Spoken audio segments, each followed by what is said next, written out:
আজকে সকাল থেকে অনেকটা ব্যস্ততার মধ্যে ছিলাম, কারণ সবথেকে বড় কাজ হচ্ছে আজকে ছবি তুলতে যাওয়া।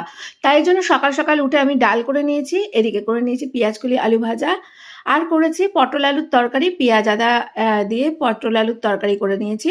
আর ওই যে তোমাদেরকে বলছিলাম যে ইলিশ মাছের মতো খেতে নাকি, একদম জানি না, মাছটা না খেলে বুঝতে পারবো না, কিন্তু গন্ধটা খুবই ভালো লাগলো।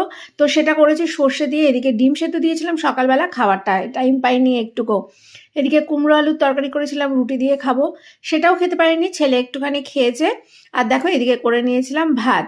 তো আজকে অল্প অল্পই রান্না করেছি, কারণ আমার মানে সব থেকে বড় কাজ যেটা হচ্ছে ছবি তুলতে যাওয়া।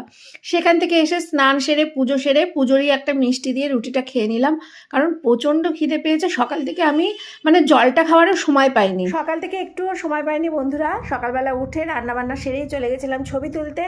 তো সেখান থেকে এসে স্নান সেরে চলে গেলাম পুজো করতে। পুজো টুজো করে এই সকালে টিফিন নিয়ে বসলাম একটা রুটি, কারণ কি এত পেটের মধ্যে ছুঁচোই দৌড়াচ্ছে, ভাবছিলাম খাবো না, কিন্তু না খেলে হবে না, প্রচণ্ড পেটের মধ্যে জ্বালা করছে। তো একটুখানি খেয়ে নিই, ভাবলাম খেতে খেতে তোমাদের সবাইকে একটুখানি লাইক কমেন্ট করি। আর আমার রান্নাগুলো আজকে কেমন লাগলো, তাড়াহুড়ার মধ্যে করেছি, অবশ্যই কমেন্ট করে জানাবে। সবাই ভালো থেকো, সুস্থ থেকো, টাটা।